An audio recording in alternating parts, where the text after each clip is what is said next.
augmente et moins on se fait juger. Et Tariq Ramadan, le slammer dans tout ça.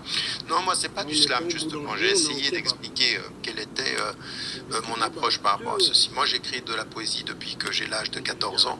J'ai toujours écrit de la poésie, et puis, au gré de mon évolution, j'ai pu rencontrer des personnes qui mettaient de cette poésie en musique, et ça m'a toujours intéressé.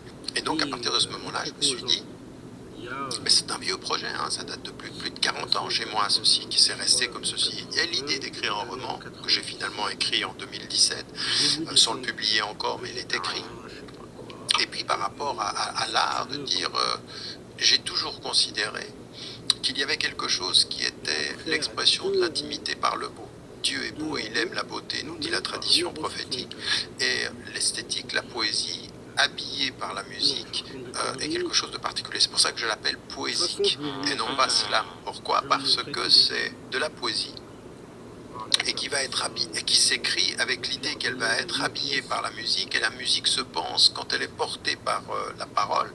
Et ceux qui l'entendent, ceux qui peuvent l'écouter aujourd'hui, puisque le premier recueil, là aussi vous voyez, toute la terminologie est pensée, c'est pas un album de musique, mais c'est un recueil de poèmes mis en musique, de poésie, et donc avec cette idée que il y a des choses qu'il faut continuer à dire qui sont portées par l'esthétique de la forme et qui gardent la puissance du fond, c'est-à-dire la puissance, par exemple, le texte « Qu'est-ce que vous croyez » est lié à la colonisation, est lié aussi à cette idée, comme la colère et la haine par rapport à la société, comme de quel droit par rapport à la société, à la situation des jeunes dans les cités. Et puis il y a d'autres textes sur la naissance, sur la spiritualité, sur la maladie, sur la relation père, qui sont des choses qui, à mon sens,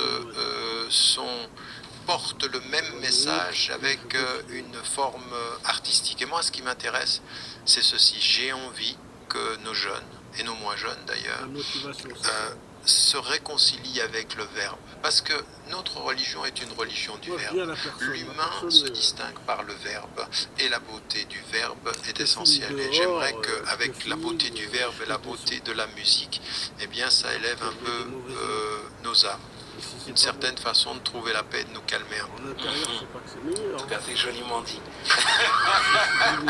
C'était le but, justement. Bon, ben, c'est excellent. L'émission touche à sa fin, mais avant de conclure, Tariq, je voulais te demander, là aujourd'hui, tu es malgré toi en France, sur Paris, d'accord? Si acquittement il y a, je suis persuadé que ce sera le cas. Quid de ton avenir? Bah écoute, je disais au départ, maintenant je suis, depuis à la fin de ce mois, je serai à la retraite. Je continue mon engagement à servir et le message et l'humanité et la justice avec tout ce qu'on a décliné d'une certaine façon dans cette émission. Maintenant, je n'ai pas de particularité ou je n'ai pas d'enracinement géographique. Moi, j'appartiens plus à une vision du monde qu'à un espace géographique. Et donc je suis là, mais je continuerai de toute façon. Aujourd'hui, on a monté un centre de formation qui s'appelle Shifa, la guérison au sens de la guérison pleine et entière, spirituelle autant que psychologique et physique. Et donc ce centre de formation, il se fait ici. Je donne aussi des séminaires sur la prise de parole, sur l'art de prendre la parole et de débattre. Donc ça continue. Ces engagements-là, je continuerai à les faire aussi en France, comme j'ai commencé à le faire. Et puis ensuite, il y a d'autres engagements que je mènerai et continuerai à mener à travers le monde. Et puis nous irons avec ma femme, mes enfants et les petits-enfants maintenant, puisque nous sommes des grands-parents, et bien, où il y aura nécessité à être pour mieux servir encore. Donc moi je n'ai pas de... Je n'aime pas ce que les Français ou l'élite politique française est en train de faire de ce pays, et du point de vue médiatique, et du point de vue de ses chroniqueurs, et du point de vue de ses chaînes. L'ambiance dans ce pays n'est pas bonne. Il ne fait pas bon vivre aujourd'hui, contrairement à ce que disait Macron qui disait il ne fait pas bon avoir 20 ans à cause du Covid. Je pense que c'est difficile d'avoir 20, 30, 40, 50 ans dans ce pays à cause de l'atmosphère politique qui s'est installée et puis de ses orientations. Alors on a deux solutions. Soit on se dit il ne fait pas bon vivre dans ce pays et on part, soit on se lève, soit on agit. Soit on fait ce qu'on a à faire, c'est-à-dire que sur le plan local, sur le plan des siens, sur le plan de l'éducation, on trouve des alternatives, on trouve des engagements. Et il faut que nos départs soient des envols et non des fuites. Ceux qui partent pour fuir, ils fuiront rien du tout. La réalité les rattrapera. Mais si c'est un envol pour aller ailleurs, de toute façon, les envols, souvent, on sait, la nature nous apprend que les oiseaux partent souvent pour revenir. Et puis, on sait aussi que ce que nous dit notre tradition, c'est que nous sommes à Dieu et nous retournons à lui. Donc, parfois, nous partons sans nous rendre compte que nous revenons. Ce sera le mot de la fin. Ce sera le mot de la fin. C'était le tiers avec l'homme que l'on nomme Tariq Ramadan pour We Hustle, les paroles Valtier. Peace. We hustle, baby. Entre Saint-Étienne et Fréjus. Allez, vous angoissez pas comme ça. Non mais je lui ai fait peur avec mes sentiments là, c'est sûr. Bon, relisez-moi votre texto déjà. Juliette, depuis que nos Camille, conductrice Blablacar, va sauver une histoire d'amour et limiter un peu le CO2. Si elle pensait juste récupérer 60 €, c'est raté. Des frais en moins, et bien plus que ça. Blablacar. Après avoir failli mourir en Russie, j'ai monté une boîte valorisée à plus de 150 millions de dollars qui s'appelle l'Empire. Des milliers de clients partout dans le monde, quasiment dans plus de 100 pays, 25 millions de revenus récurrents annuels. C'est énorme. Déjà 9 heures. Je vais y aller. Entrepreneur pas comme les autres, il s'appelle Guillaume Mouvèche. Il est président et cofondateur de l'Emlist. Bonjour Guillaume Mouvèche. Bonjour, let's go. Quand j'ai dit let's go, moi genre jeter le chapeau de loin. Tellement tranquille que t'as envie de rester, t'as envie de... Il me regarde, il fait un français et tout. Et il commence à vouloir me faire une révérence. J'ai En envie faisant de la rester révérence, jusqu'à... il fait une vieille roulade, il y a sa couille. Encore une. L'entrepreneuriat est le seul domaine de l'espèce humaine où le critère de vérité est absolu. Si tu gagnes de l'argent, t'as raison. Si tu en perds, t'as tort. Et c'est le montant de la leçon qui mérite. Dans la science, tu n'as aucun critère de vérité absolu. Je rentre dans l'immeuble genre à minuit avec les deux devs qui côté, vivent avec moi. Et là je ça sens va une odeur un peu de fer et on avance et là on voit genre une flaque de sang énorme, des traces de mains partout sur les murs jusqu'à la poignée de chez mon voisin. Des trucs anciens. Ouais, un an plus tard, je suis à Harvard. Il y a si des mecs qui tension. sont plus intelligents que moi, plus déterminés C'est que moi. intéressant. Moi, je suis en train de gagner 100 000, 200 000 balles par mois grâce à mes business. Ouais, c'est Je leur pas dis, moi les gars, qui décide. lancez un business, je vous envoie les C'est la infos et vie. tout. Et là, tout le monde me dit Hop, de la chance, je ne Des pense lieux pas que ça intéressants, marcherait pour c'est moi. là, top 3. Il y aura des autres lieux encore, un château, je sais pas si j'aurai le temps. Le monastère, c'est le plus important, c'est des troglodytes. C'est des troglodytes, des maisons dans des grottes, Comme moi. Ouais, c'était en chaud. même temps Pouce sanctuaire. levé, doigt en avant. C'est intéressant. Alors, attends, pouce levé, toi en avant. Là t'as voilà, Il n'y a pas comme le ça. choix d'aller là-bas. On est super focus et on va le faire dans l'autre sens maintenant. Même Ok. des lieux Non là t'as un historiques. toi. Ouais voilà. Lieux historiques, il y a pas. Et Attends, maintenant, là, vous allez Non. découvrir et mon sens maintenant de la vous me com. suivez. Vous m'arnaquerez Attends, sur les Et normalement ça festas, doit vous faire mal au cerveau là. pas de soucis. Mais moi, je peux pas. Voilà, j'y arrive, ça fait mal au cerveau. Pourquoi? Parce qu'il y a des nouvelles connexions qui sont en train de se créer dans les neurones. Parce qu'on est en train d'apprendre des nouvelles choses. Et pendant ce podcast, les gars, j'ai envie qu'on apprenne peut-être des choses les uns des À autres. Et on va bien l'intérieur, je s'amuser. peux filmer, Allez, il n'y a pas c'est de parti. Intro chelou, bienvenue. réseau. Stylé, hein. Putain, l'idée d'entraîner pour 6 ans. Ça n'a rien à voir avec les réseaux. C'est intéressant. Tu peux filmer souterrain à 4000 km Ah, ça fait mal à la tête. de profondeur, tu peux Comme le filmer. truc du triomphe là avec la tête. Ouais, un rond et un truc. Ouais. Bonjour tout le monde, j'espère que vous allez bien. Et le Ous, la forme. Super. Antoine, Très bien. Guillaume, la forme. C'est La forme. intéressant. Bienvenue sur le podcast. J'espère que tu vas bien. C'est un plaisir de te recevoir. Merci pour l'invite. D'ailleurs, je pense à un truc. Je vois Antoine qui regarde vers toi. Ouais. Et résultat, on n'a pas dû entendre son salut dans le micro. Très bien.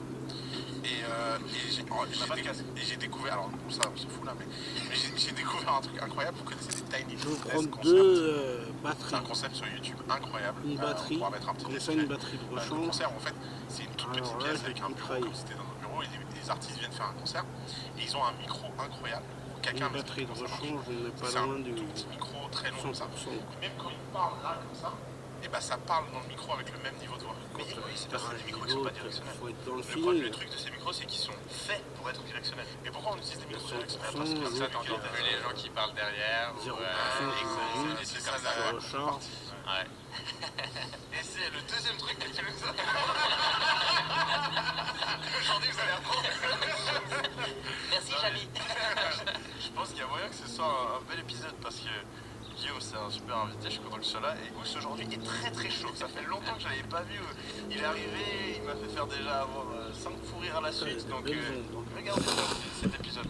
Antoine, t'as préparé des intro que tu balances la responsabilité de ça sur Guillaume. Non, je vais te laisser. Il veut plus le faire. J'ai l'honneur de présenter un outil exceptionnel qui a fait exploser mon business au cours des derniers mois. iClose est la solution idéale pour augmenter le nombre de rendez-vous que vous avez et qualifier efficacement vos leads. Je l'utilise moi-même avec mon business et je suis passé de Calendly à iClose pour 2 raisons simples. Premièrement, avec iClose, vos disponibilités ne s'affichent uniquement lorsque vos prospects ont donné leurs informations. Ça permet de capturer et de conserver tous les emails et les numéros de téléphone des personnes qui ont commencé la démarche mais qui n'ont pas fini de réserver leur appel. En plus de ça, grâce à un outil de filtrage intelligent directement intégré, seuls les prospects qualifiés peuvent réserver un appel. Ces 2 fonctionnalités m'ont permis de booster mon nombre de prospects de 30%, ce qui m'a permis de générer au cours des derniers mois plusieurs milliers d'euros supplémentaires et à mon équipe des centaines d'heures. Vous avez 7 jours pour tester gratuitement l'outil et si vous voulez en profiter au-delà, on vous a dégoté une offre très spéciale, 20% de réduction avec le code sans permission uniquement pour les 100 premiers inscrits. Il n'y a pas mieux si aujourd'hui vous voulez transformer vos prospects en clients et en plus de ça, c'est des Français qui l'ont développé, donc allez checker. Présente-toi Guillaume, il faut une intro vraiment Intro à la française ou à l'américaine? À l'américaine. Ok. Le soir, il y a moins de trucs à faire. Donc, je m'appelle Guillaume Moubèche. Je suis entrepreneur depuis maintenant 8 ans. Après avoir plusieurs échecs, failli mourir Le en matin, il y a Russie. beaucoup de trucs à faire. J'ai monté une boîte valorisée à plus de 150 millions de dollars qui s'appelle l'Empire, qui aide les entreprises à grandir. On a des dizaines de milliers de clients partout dans le monde, présents dans plus de 100 pays, une équipe d'une centaine de personnes, 25 millions de revenus récurrents annuels, 8 millions d'EBITDA, beaucoup de chiffres. Ici, je suis très Que tranquille. dire d'autre à côté de ça? Je suis un futur Ironman, je l'espère, qui est athlète, juste contributeur ce soir, sur Forbes, Il y aura et quoi d'autre? Plein d'autres choses. C'est déjà beaucoup, hein. C'est déjà pas mal. Les chiffres ont bien parce que je Et t'avais ancien chimiste, ancien ingénieur chimiste. J'ai on eu trouve plusieurs des vies. planques et ici, Chimiste, c'est aventurier une bonne planque. marketeur. Parce que bon, il y a et maintenant chalutier. podcasteur. Tu fais que descendre. des personnes qui habitent Bah, on part des sciences et on arrive dans le marketing, donc bon, il y a... la gueule dans le cou. Si j'ai fait du dessin, ma Ah, mère était super d'accord, contente. c'est quelqu'un d'âgé ou je sais pas quoi, d'accord. Ah, non, ma mère, c'était Ou même très- à 40 ans. Je t'avais interviewé D'accord, il y a il se quoi, lève il y à a 9 heures. Il n'y a pas de Ouais, souci. Mais cette année, ouais, il les ne va chiffres ont pas bien se focaliser sur moi. Toujours. En haut et vers la droite, c'est l'objectif. Ce qu'on a, c'est... Et alors, il y a des paliers de plus en plus durs. Il y a tu plein de cons. Hein. Moi, j'en change. Parce que toi, t'as quand même eu un 0 à 1.5 qui a été un peu long dans les standards du marché. Ouais, Tous on les a mis 2 2 jours, ans pour je faire change 0 de à 1 con. million. Voilà. Après jours, 1 à c'est 10, Ce qui fait de toi un très vilain canard du SAS. c'est ça, vilain canard Et du d'un SAS. seul coup, tu deviens un cygne. Ouais, exactement. Ce que j'aime pas, c'est les piqûres de En, je pense, moustiques. 2 ans ou un truc comme Ouais. ça, 2 ans et demi peut-être. Ce qui est impressionnant. Et Si après vous voyez encore... des moustiques Sachant à que la caméra, 90% ça veut des dire SAS que moi, n'a je jamais suis d'Israël. d'erreur. Ouais. En gros, c'est Enfin, ça. je reformule. 4 parce que les gens vont me tomber dessus. 90% des SAS qui ont dépassé Tant que le 1 vous voyez million pas de d'erreurs. moustiques, c'est ça. moi, je resterai. Sinon, c'est 99,999. Les 90% des SAS qui ont atteint 1 million d'erreurs n'atteignent jamais le 10 Mais millions les d'erreurs. mouches, là, il n'y a Ah, rien. c'est clair. Et Là, donc ça là, fait c'est toi qui as fait la diff, tu vois, sur 1 la heure, diff. il y a rien. Bah écoute, en fait, je pense qu'il y a... En gros, pour moi, Ça genre, m'empêche je vois pas un peu d'aller l'univers du SaaS, visiter. ça dépend vraiment de ton marché T'es au initial. Pérou, t'es Donc, n'importe où. à la base, tu vois, on était Là, c'est dans un marché Bulgarie, qui je est vais Red Ocean, visiter. donc beaucoup, Je vais beaucoup de vous concurrents. emmener Et je pense que pour mon pénétrer Aster, des marchés je comme ça finis. prend beaucoup plus de temps. Donc notre premier C'est bien. outil, Lemlist, outil de prospection, bah, tu avais énormément d'outils. Donc on a mis du temps, mais une fois que c'est lancé, bah, en fait après tu continues de Après, grossir je et tu as rentre en tous tes France effets dans marketing quelques qui marchent bien. jours, Nous, la 2-3 recette jours. un peu magique, c'était j'utilise mon propre outil pour trouver mes clients. Quand j'ai trouvé mes clients, ben, en fait, je documente tout ce que j'ai fait, donc Après en un autre l'occurrence des voyage au campagnes Maroc, de après. prospection multichannel. J'explique Ça aux va gens continuer. comment faire de la prospection grâce à mon outil. Les gens aiment bien parce qu'ils voient les résultats. Je reste Une pas fois en qu'ils France. refont la même chose, ben, eux ont des bons résultats. Donc ensuite, j'utilise leur contenu pour créer du contenu. Et ainsi de suite, Après, après, avec France, leur ça m'a feedback, saoulé. j'améliore l'outil. Et je réutilise les améliorations de l'outil pour Je vais refaire aller du voir contenu avec sur ce quelques que je fais pour personnes trouver des encore. clients. Et ainsi de suite. Et ça te fait du flywheel. qui te permet vraiment de grossir de façon exponentielle et surtout sans avoir besoin d'une équipe de 800 personnes. Parce qu'aujourd'hui, tu regardes un peu dans toutes les boîtes, même les pseudo-unicorns françaises qui ont 500, 600 employés, on fait plus de cash qu'elles et avec une meilleure marge, tu vois, et un EBITDA positif. Donc, je pense qu'il y a le SaaS, il y a beaucoup de choses que tu peux faire de façon vraiment at scale, sans avoir besoin forcément de recruter des équipes énormes.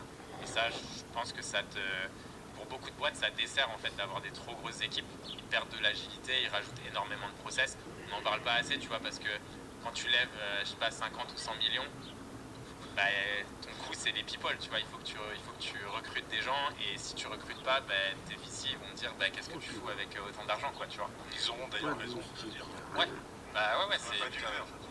Ouais, t'aurais pas dû lever autant, tu vois. C'est mitraillé. Ouais. C'est mitraillé.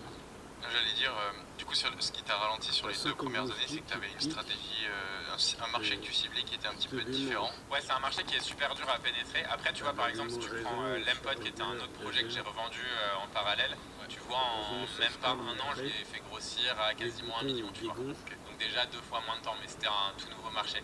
Lemwarm qui était pareil, un Blue Ocean qui n'existait pas, donc c'était un outil pour t'aider à améliorer ta délivrabilité. On est passé de 0 à 1 million en 6 mois, tu vois.